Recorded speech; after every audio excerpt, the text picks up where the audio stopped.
सौराष्ट्र स्थित प्रभास पाटन की पावन धरती श्री सोमनाथ महादेव का दिव्य धाम, जो है 12 ज्योतिर्लिंगों में प्रथम। सदियों से प्रभास तीर्थ भगवान सोमेश्वर के भक्तों की अटूट आस्था का केंद्र है। कहा गया है, सोमलिंगम नरो दृष्ट्वा सर्व पापै प्रमुच्यते, यानी सोमनाथ के दर्शन मात्र से मनुष्य सभी पापों से मुक्त हो जाता है। हजारों वर्षों से धर्म और अध्यात्म के शिखर स्थल पर अनगिनत लोग महादेव के सानिध्य का अनुभव करते आ रहे हैं।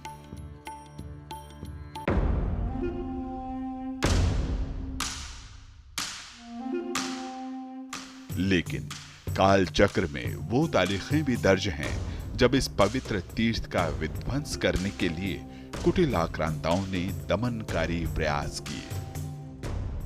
ऐसा पहला प्रयास हुआ आज से ठीक 1000 साल पहले। साल था 1026। महमूद गजनवी ने इस तीर्थ पर बर्बरता की थी।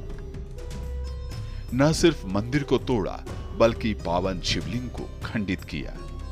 यहां तक कि उसके खंड को मस्जिद के फर्श में लगा दिया गया ताकि आने जाने वाले लोगों के पैरों तले सनातनी आस्था को रौंदा जाए। यह सिलसिला यहीं नहीं रुका। आने वाले दौर में बर्बरता का चेहरा बदला, लेकिन दमनकारी सोच वही रही। फिर चाहे वो अलाउद्दीन खिलजी हो या सुल्तान मुजफ्फर, महमूद बेगड़ा हो या औरंगजेब,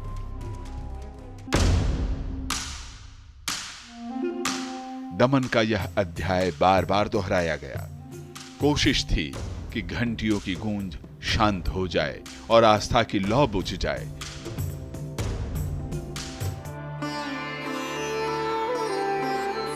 लेकिन भगवान शिव के भक्तों को भला कौन सी हुकूमत डरा सकती थी। अपने आराध्य के लिए अनगिनत सनातनियों ने अथक संघर्ष किया। हजारों लोगों ने अपना खून बहाया ताकि भगवान सोमेश्वर का यह तीर्थ क्षेत्र सदैव लोगों के जीवन को आलोकित करता रहे।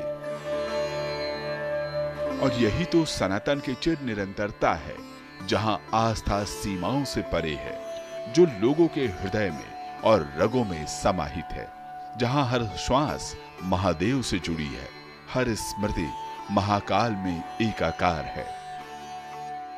यही तो संस्कार है जो गंगा के मैदानों में, कावेरी के तट पर, नर्मदा की धारा में और गोदावरी के आंचल में विकसित हुई है। इसलिए हर उस विध्वंस के बाद जिसमें अस्तित्व मिटाने की हनक थी, लोगों की दृढ़ता हिमालय की तरह ऊंची होती गई।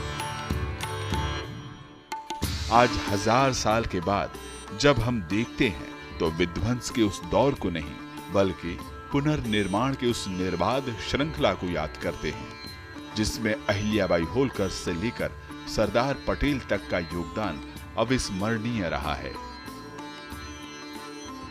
जो क्रूरता की तलवारों पर भगवान शिव के त्रिशूल और कोटि कोटि भक्तों की अटूट श्रद्धा का जय घोष है।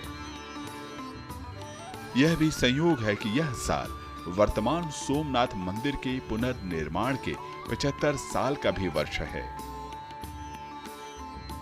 बीते 11.5 वर्षों में मोदी जी के नेतृत्व में मंदिर परिसर और श्रद्धालुओं के लिए सुविधाओं का लगातार विस्तार हुआ है, जो श्री सोमनाथ धाम की लगातार दिव्य होती आभा का प्रतीक है। इस अटूट आस्था और अदम्य विश्वास के 1000 वर्ष पूर्ण होने पर आज पूरा भारतवर्ष सोमनाथ स्वाभिमान पर्व मना रहा है। भूलना नहीं है, झुकना नहीं है, रुकना नहीं है। यह भारत की अडिग आस्था की प्रतिध्वनि है। श्री सोमनाथ महादेव की कृपा से आज जब देश विकसित भारत के संकल्प को लेकर आगे बढ़ रहा है, तो यह तीर्थ हमें प्रेरणा देता है कि बाधाएं कितनी भी बड़ी हों, उससे काफी बड़ा हमारा हौसला है। जय श्री सोमनाथ।